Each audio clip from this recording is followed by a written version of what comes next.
The postmodern view involves the rejection of modern assumptions about order and the universality of truth. The grand theories of the modern era are now seen as limited by the social and historical context in which they were elaborated. Also, the belief in order has given way to a belief in the importance of irregularity and chaos. It follows that we inhabit a world full of irregular events and in which there are no universal truths. Awesome. All right. So what's our conclusion? Um,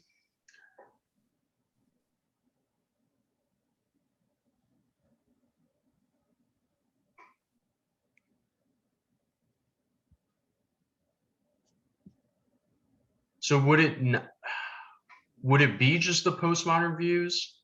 Nope. It's actually, it follows that we inhabit a world full of irregular events in which there are no universal truths. Gotcha. Okay. So, and why are we saying that? So this one's kind of, I thought this stimulus was kind of tricky. So we're saying that the postmodern view and like in the postmodern view, we reject modern assumptions about order and the universal truth. So whatever like was about order, whatever modern assumptions that are about order and universal truth, we reject. And then the grand theories of the modern era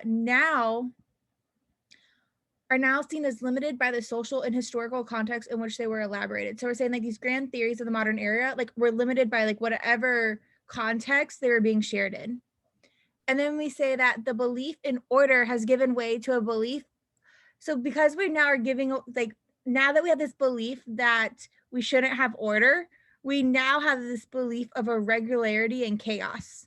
Okay. So now that we live in a world full of irregular events, does that mean that there are no universal truths?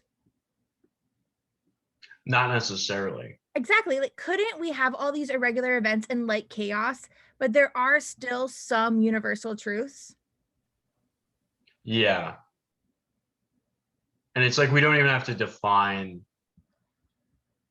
like chaos and universal truths.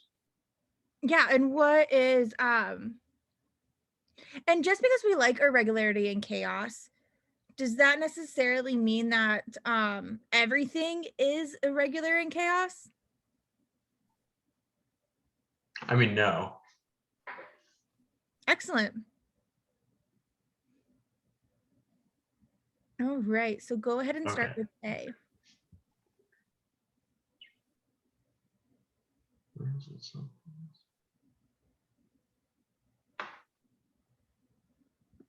So what does the word infers mean on the LSAT? Ooh. I immediately thought of implies, but So it's concludes. So concludes that something is the case because it is believed to be the case. Do we do that?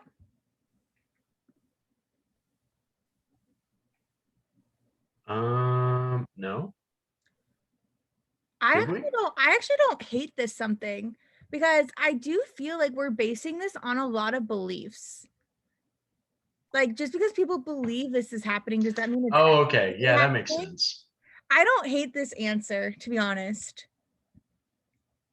But we can go on and try the other ones to see if we can cross them off.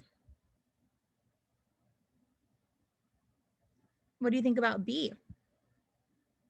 I mean, it kind of does. Uses the term universal. And okay, so what are our two? Where do we use it that it's different? Oh, okay. Like, do we have two different definitions for universal? I guess just because it's not defined. Yeah, I would say like the universality of truth. And where else do we use the universality? Oh, no universal truths. I think those are the same things. Okay. So that's like you want to look at like the two different usages in the Like, stimulus. yeah, like if I said, oh, that event was so crazy, and then like somewhere else I said like you're a crazy person, like crazy could mean like crazy cool, right? And then it could be like crazy Yeah, mental, like we're using the word differently. gotcha. All right, what about C? No, it doesn't use emotional terms. It's Yeah, not at all. Excellent. definitely pompous, but an order, wouldn't that be wrong just because it's the same Yeah, same reason. We don't have like deal? we don't have two different definitions for the word order.